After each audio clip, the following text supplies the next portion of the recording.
Assalamualaikum warahmatullahi wabarakatuh, anak-anakku sekalian. Kembali lagi di pelajaran IPA.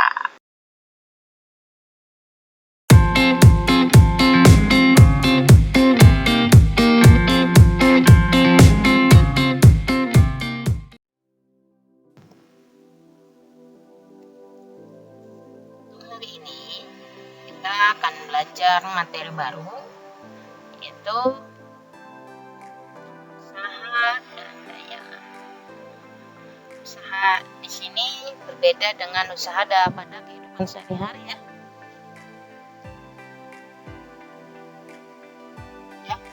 Bukan berdagang, maksudnya di sini adalah usaha dalam fisika. Sedangkan daya itu artinya adalah kekuatan. Oke. Nah,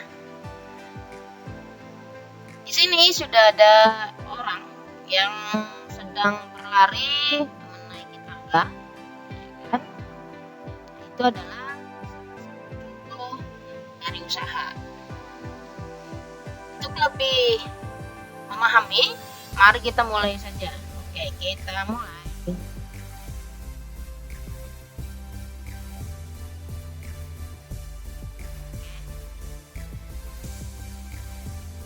Materi yang pertama akan kita pelajari adalah konsep usaha.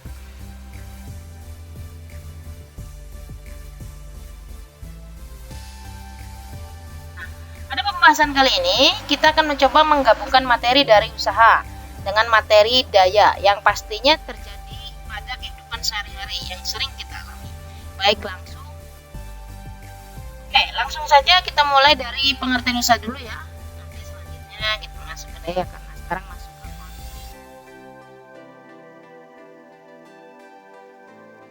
konsep usaha. Di sini adalah usaha merupakan hasil kali antara gaya dan perpindahan. Oke, sebelumnya kalian sudah belajar tentang apa itu gaya, terus perpindahan itu apa, paham ya? Nah, di sini pengertian usaha yang kita pelajari itu bukan pengertian sehari-hari, tapi pengertian dalam ilmu fisika. Itu usaha merupakan hasil kali antara gaya dan perpindahan. Nah, jadi ketika terdapat teman kita yang ingin memindahkan benda, misalkan ya, tapi benda tersebut tidak berpindah posisi walaupun sudah mengerahkan tenaganya, maka itu tidak dianggap melakukan usaha karena tidak ada perpindahan posisi. Kalau ada lagi yang dia sepeda jalan menurun tapi dia tidak mengayuh, artinya tidak ada gaya. Walaupun dia berpindah tapi tidak ada gaya, berarti di sini juga tidak ada usaha. Kalau yang pertama tidak berpindah, tidak ada perpindahan. Kalau yang kedua itu tidak ada gaya. Jadi nilainya sama dengan 0. Nanti ada perbedaan antara gaya bernilai positif, usaha bernilai positif, usaha bernilai negatif, dan usaha yang bernilai 0 itu seperti apa. Ini contoh usaha dalam kehidupan sehari-hari. Pertama, ada menarik kursi, mengangkat kardus, menyetir mobil pada jalan menanjak. Jadi kalau menyetir mobil, kalau menarik kursi sama mengangkat kardus kita sudah paham lah ya. Jadi narik kursi kan berarti ngasih gaya, ngangkat kardus ngasih gaya. Terus ada perpindahan, narik kursi berarti kursinya pindah, kardus juga yang tadinya di bawah mungkin bisa jadi agak ke atas. Nah, sedangkan kalau menyetir mobil pada jalan menanjak, maksudnya gayanya itu berupa tambahan gas mobilnya itu ditambahin gitu ya. Jadi dia bisa bergerak lagi. Terus mengendarai sepeda jalan menurun, ini kalau misalkan orangnya ngasih ya berarti kan makin cepat ya. Kalau tidak ya berarti bernilai 0. Mendorong gerobak, mendorong troli, mendorong dinding, terus membuka dan menutup pintu, menarik katroler semua, mendorong bola dan lain sebagainya.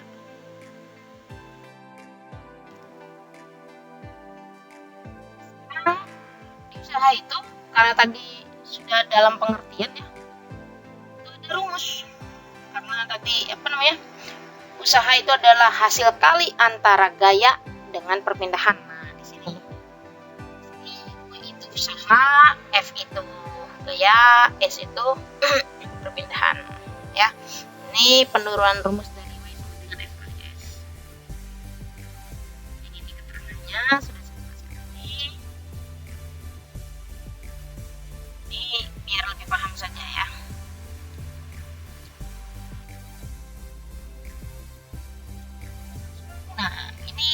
bagaimana nilai-nilai usaha dalam fisika, ya kan? Nah, dari rumus pada slide sebelumnya yang W sama dengan F kali S itu didapatkan usaha dengan nilai yang negatif, positif, atau bernilai 0. Jadi tergantung dari keadaan. Yang pertama, usaha bernilai positif. Nah, gimana sih usaha bernilai positif negatif 0? Kalau usaha bernilai positif artinya usaha bernilai positif apabila yang dilakukan searah dengan gaya yang bekerja. Perpindahannya searah dengan gayanya, berarti ini bernilai positif. Kalau yang bernilai negatif, usaha bernilai negatif apabila usaha yang dilakukan arahnya berlawanan dengan benda. Sedangkan bernilai 0, usaha akan bernilai 0 apabila gaya yang bekerja tidak menyebabkan perubahan jarak atau perpindahan apapun pada benda. Contohnya tadi mendorong tembok itu bernilai 0. Kalau misalkan usaha bernilai negatif di sini tarik tambang ya. Jadi kita narik gitu kan. Tapi kita kalah. Nah, itu bernilai negatif. Contoh soal.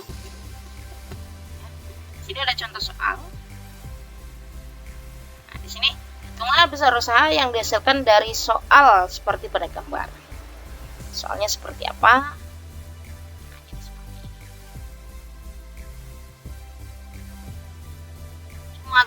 Cuma gambar saja, ya. Ini hanya gambar, tapi dia minta dicari usahanya. Berarti udah tahu ya ini apa gitu. Kita masuk ke pembahasan ya. Yang pertama kita harus mencari apa sih yang diketahui dari gambar, kan? Di sini F1 itu berarti gaya F-nya. Sedangkan di sini yang 4 meter ini ada jarak, berarti ini ada perpindahan S-nya.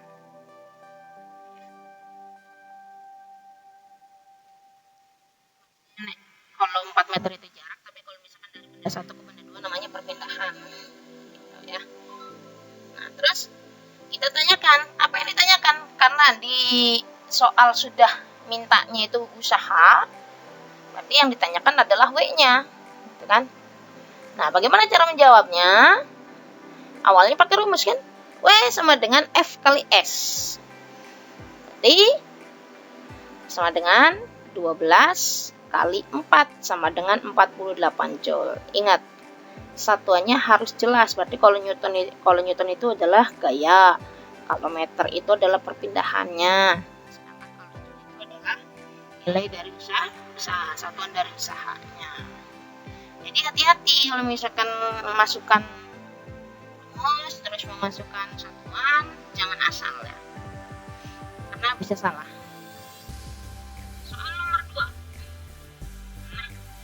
Hampir sama dengan soal nomor 1, hanya saja di sini F-nya 200 sama perpindahannya 50 cm. Terus pembahasannya kayak gimana? Oke, kita perhatikan lagi. Sebenarnya caranya sama dengan nomor 1, bedanya di sini. Nah, F itu kan satuannya Newton tadi ya, sedangkan S itu yang diminta meter, bukan sentimeter. Berarti dari 50 cm kita harus rubah ke meter dulu. Jadi 50 cm itu berapa meter? Hasilnya adalah setengah meter, 0,5 meter. Tanyakan sama W, terus hasilnya adalah W sama dengan F kali S, 200 kali 0,5 sama dengan 100 joule. Ini yang harus diperhatikan, hati-hati di sini ya. Jadi jangan asal mentang-mentang ininya S-nya 50, nanti 200 kali 50, ya salah. Kita lihat F itu satuannya apa tadi mintanya ya, terus S satuannya apa, terus W satuannya apa.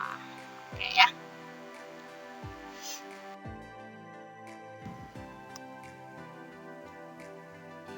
Selanjutnya di sini ada konsep daya. Bagaimana konsep dayanya? Sebenarnya daya itu masih berhubungan dengan yang namanya usaha.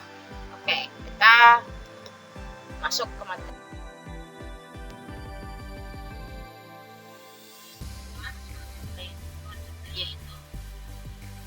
Daya merupakan sebagai kecepatan melakukan usaha atau usaha tiap satuan waktu. Berarti daya ini kecepatan melakukan usaha atau usaha tiap satuan waktu. Sehingga dapat dikatakan bahwa jika kecepatan yang dihasilkan besar, maka dayanya juga akan besar. Secara matematis, rumus daya dapat dituliskan sebagai berikut. Iya. Nah, secara umum, rumus daya itu adalah ini. P sama dengan W dibagi T. Karena usaha tiap satuan waktu. Sedangkan rumus yang lainnya adalah rumus turunan-turunannya. Ya. Biar kalian lebih paham itu dapatnya dari mana, itu dapatnya dari mana. Nah, keterangannya di sini P itu daya, satuannya watt, F itu gaya, W itu adalah usaha, T itu waktu, sekon, ya. Terus kalau misalkan ada F, ya berarti itu F gaya, kalau S ada perpindahan, terus ada V ada kecepatan, dan lain sebagainya.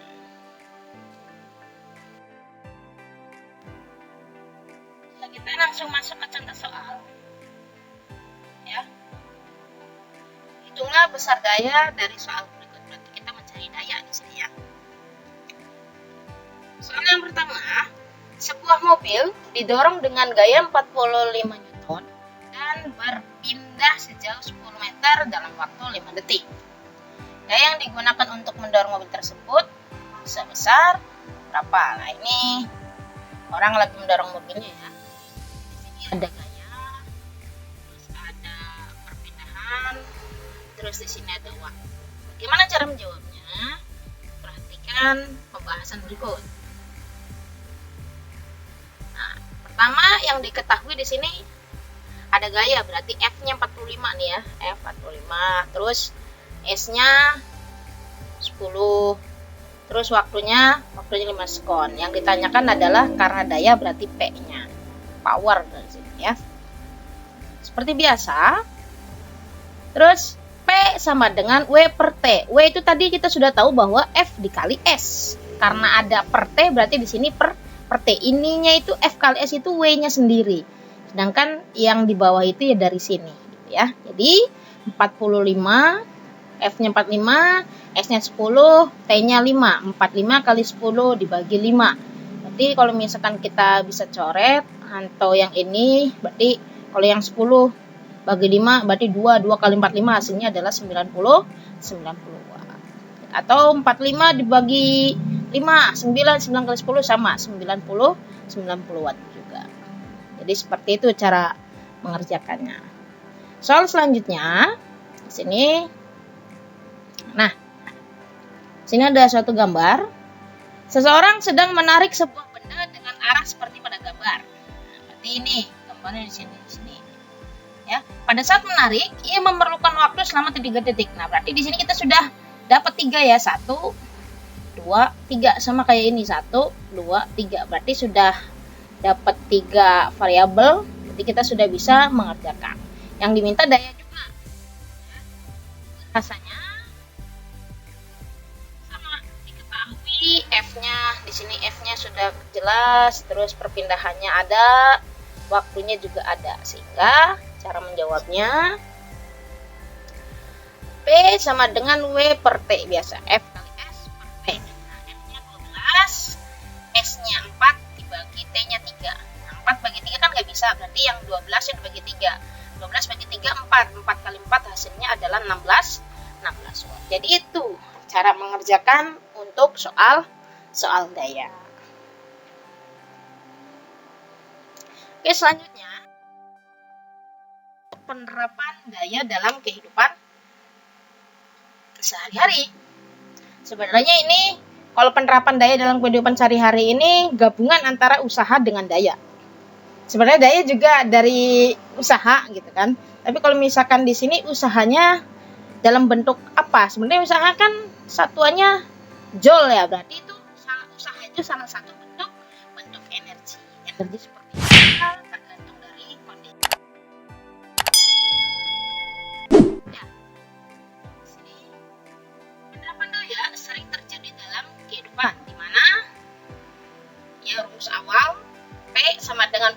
itu dihasilkan akan berarti daya yang dihasilkan akan berbanding lurus, berarti P dan W itu berbanding lurus ya, sedangkan P dengan T berbanding terbalik. Jadi ketika ada sebuah kejadian yang berhubungan dengan energi, maka perubahan energi tersebutlah akan didapatkan besar daya yang dihasilkan. Jadi kalau misalkan T harus diperkecil T-nya, harus makin sedikit ya kalau pengen besar dayanya. Oke. Contohnya di sini ada. Dalam perumahan terdapat dua anak kembar, Mila dan Milo, yang akan membereskan mainan ke ruangan mainan. Mila dan Milo akan menaiki tangga setinggi 5 meter. Berarti dia itu kayak di slide awal ya, yang gambar orang naik tangga itu. Cuma di sini ada naik tangga tingginya 5 meter, mungkin naik satu lantai. Masa keduanya sama, yaitu 40 kg. Karena dia kembar berarti masanya sama misalkan. Ternyata Mila sampai di ujung tangga, artinya sampai di puncak, sudah nyampe ke atas itu 20 detik, sedangkan Milo 25 detik. Artinya Mila lebih cepat daripada Milo. Maka daya manakah yang lebih besar? Ada ketinggian ya, usaha dalam suatu ketinggian, berarti kalau tinggi itu ada yang namanya energi potensial. Berarti di sini usahanya adalah usaha dalam bentuk energi potensial. Seperti apa? Kita perhatikan sini. Ini soal yang tadi ya. Ini soal yang tadi yang saya tuliskan ulang cara menjawabnya. Nah, diketahui H ketinggian nih 5 meter. Masanya 40 kilo. Terus waktu yang pertama Mila itu 20 sekon, waktu yang kedua itu 25 sekon. Nah, P yang lebih besar antara Mila dan Milo, yang mana yang lebih besar? Oke, kita perhatikan. Ingat, dua-duanya itu sama-sama di sini ya. Nah, di sini W-nya itu dalam bentuk apa nih? Energi potensial. Sebenarnya di sini perubahan energi potensial karena ada perubahan ini dari bawah ke atas gitu ya. Banding dari 5 kurang 0 5 tetap sebenarnya saya seperti itu. Nah, di situ rumus energi potensial itu M dikali G dikali H. G itu gaya gravitasi. Ingat, G itu adalah percepatan gravitasi. Bisa juga dengan gaya gravitasi, sama saja. Besarnya itu adalah boleh ngambil 10 atau 9,8 tergantung dari soal. Ini karena soalnya tidak ada, kita ya biar gampang G-nya kita ambil 10. Ya, karena G itu tetapan. Berarti antara 10 atau 9,8. Berarti M kali G kali H. M-nya 40, G-nya 10, H-nya 5. Berarti di sini 2000 joule hasilnya ya.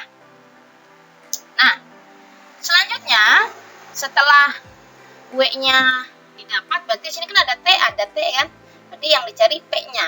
Nah, jadi di sini untuk Mila, berarti karena W per T rumusnya untuk mencari daya 2000 per 20 hasilnya 100 joule. Sedangkan untuk Milo 2000 dibagi 25 hasilnya 80 joule. Berarti besar yang mana? Besar Mila. Berarti energi terbesar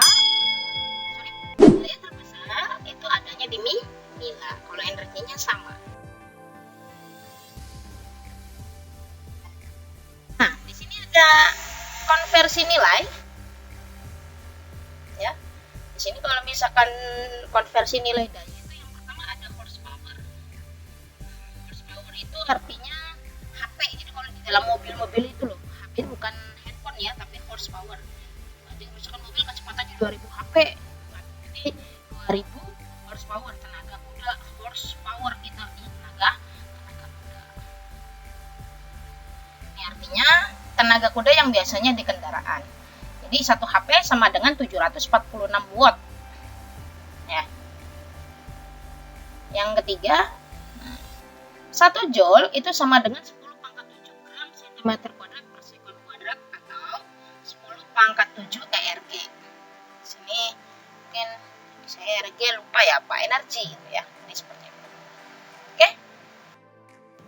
Sampai di sini. Usahalah dengan sebaik mungkin ya, dan semangatlah dalam belajar. Berarti dalam belajar itu berusahalah dengan sebaik-baiknya dan tetap semangat.